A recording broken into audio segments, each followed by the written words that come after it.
Hello friends, 5 വർഷങ്ങൾക്ക് ശേഷം നമ്മൾ മലയ്ക്ക് പോയൊരു വീഡിയോ ആണ് ഇതിലൂടെ ഉൾപ്പെടുത്തുന്നത്. വീഡിയോ ലെങ്ത് ആയതിനാൽ നമ്മളിതിനെ പാർട്ടായിട്ട് ഇടുകയുള്ളൂ. അങ്ങനെ 6:30 ബസ്സായതുകൊണ്ട് നമ്മൾ 5 മണിക്ക് കെട്ടും കെട്ടി തൊഴുക്കലിൽ നിന്ന് ഇറങ്ങിയാണ്. ഇവിടെ നിന്ന് നേരെ നമ്മൾ പോകുന്നത് എരുമേലിയിലോട്ടാണ്.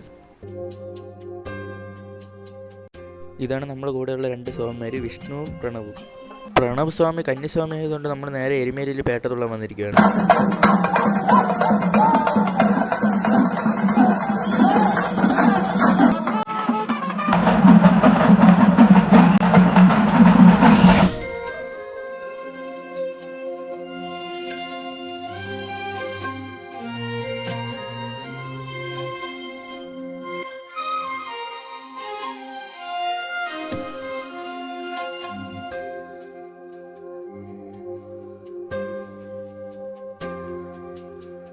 അപ്പോൾ നമുക്കിനി അടുത്ത പാർട്ടി കാണുന്നവരെയും എല്ലാവർക്കും ബൈ ഗൈസ്.